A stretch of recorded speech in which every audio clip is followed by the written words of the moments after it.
राजस्थान में सत्ता की तस्वीर अब साफ हो गई है। प्रचंड जीत के साथ बीजेपी सरकार बनाने जा रही है, लेकिन चुनावी नतीजा आने से पहले राजस्थान के मुख्यमंत्री के सवाल पर डॉक्टर जगदीश चंद्र ने क्या कहा था, सुनते हैं। क्या राजस्थान में गहलोत फिर से सरकार बनाएंगे? क्या चौथी बार उनकी जो मुख्यमंत्री बनने की अभिलाषा है वो पूरी होगी? गहलोत फिर से सरकार बनाएंगे या चौथी बार शपथ लेने की उनकी आकांक्षा पूरी होगी कि नहीं, इसका एक्चुअल पता 3 दिसंबर की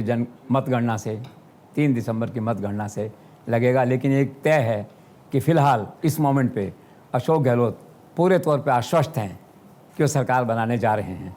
उनका आकलन है कि इस समय कांग्रेस 82 के आसपास अर्थात 82 सीटों के आसपास है और अगले हफ्ते या 10 दिन में उन लोगों का दावा है कि तस्वीर बदल जाएगी और वे लोग 100 के आंकड़े को छू लेंगे। ये वक्त बताएगा। लेकिन सट्टा बाज़ार और जो आकलन हैं, जो सर्वेज हैं बाज़ार के, वो सारे अभी भाजपा की बढ़त दिखा रहे हैं। फलोदी सट्टा बाज़ार 120 से 123 भाजपा, कांग्रेस 62, 65, 67, 72 इस तरह से जो है। इसके अलावा एबीपी ने सर्वे किया, इंडिया टीवी ने सर्वे किया, कुछ और संस्थाओं ने सर्वे किया। सबका कहना यह है कि 115 से 118, 118 से 125 के बीच में भाजपा है और 62 से लेकर के 82 के आसपास जो है कांग्रेस है। जैसा खुद अशोक गहलोत का आकलन है कि आज वो 80-82 के आसपास जो है वो स्टैंड कर रहे हैं। एकमात्र सर्वे ऐसा है देश में जिसने कांग्रेस सरकार बनने की भविष्यवाणी की है। उनका कहना यह है कि कांग्रेस को 110 सीटें मिलेंगी और भाजपा को 82 के आसपास सीटें उसकी रहेंगी। और उस संस्थान का दावा है कि कर्नाटक में उन्होंने जो उस समय सर्वे किया था उसमें उन्होंने कहा था 135 सीटें आएंगी और वो सही निकला उनका। हिमाचल में उन्होंने कहा था कि 45 आएंगी तो 40 सीटें आएंगी वहाँ पे। तो उनको उम्मीद है कि राजस्थान में इस बार कांग्रेस सरकार बनेगी। लेकिन जो मेजॉरिटी है सिचुएशन की, सर्वेज की, वो भाजपा सरकार की ओर संकेत कर रहे हैं। पर अशोक गहलोत का पूरा आत्मविश्वास अभी बना हुआ है।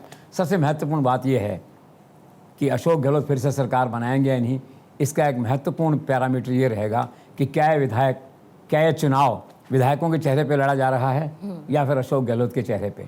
अगर ये विधायकों के चेहरे पे लड़ा जा रहा है तो फिर आप मान लीजिए कुछ भी हो सकता है। कांग्रेस 38 से 40 सीटों पे भी सिमट सकती है। कारण क्या है, विधायकों के प्रति क्षेत्र में भयंकर आक्रोश है। पटवारी से लेकर कलेक्टर तक का ट्रांसफ़र, थानेदार से लेकर एसपी का ट्रांसफ़र, उसमें हस्तक्षेप की शिकायतें, रोज़मर्रा के प्रशासन में हस्तक्षेप की शिकायतें, भ्रष्टाचार की शिकायतें।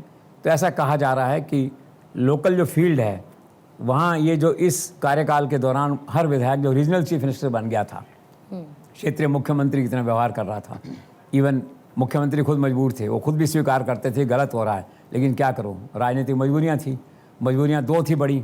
एक तो मजबूरी उसमें ये थी पायलट कैंप की ओर लोग चले नहीं जाएं, उनको बांध के रखना है, सारे काम करो, उनको मना के रखो, उनकी मनवार करो।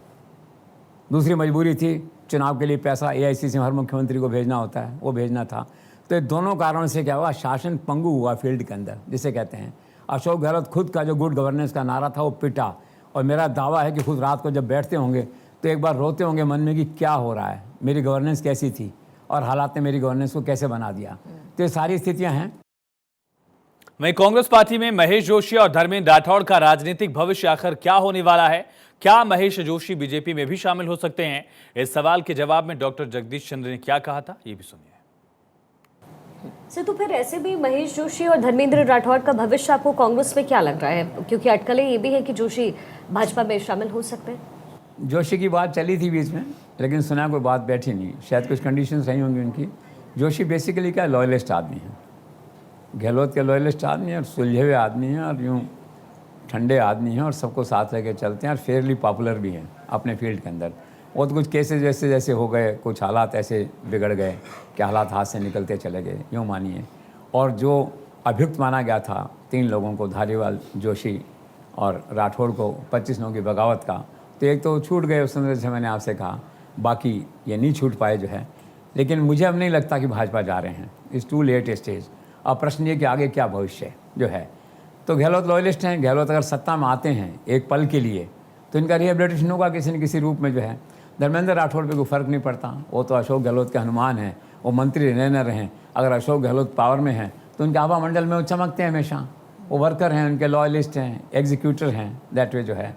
और इस बगावत के अलावा उन पर कोई बड़ा चार्ज उस तरह का पार्टी में नहीं है। तो भविष्य दोनों का गहलोत के साथ जुड़ा हुआ है। गहलोत के उत्थान और पतन के साथ इन दोनों का उत्थान और पतन मैं देखता हूँ।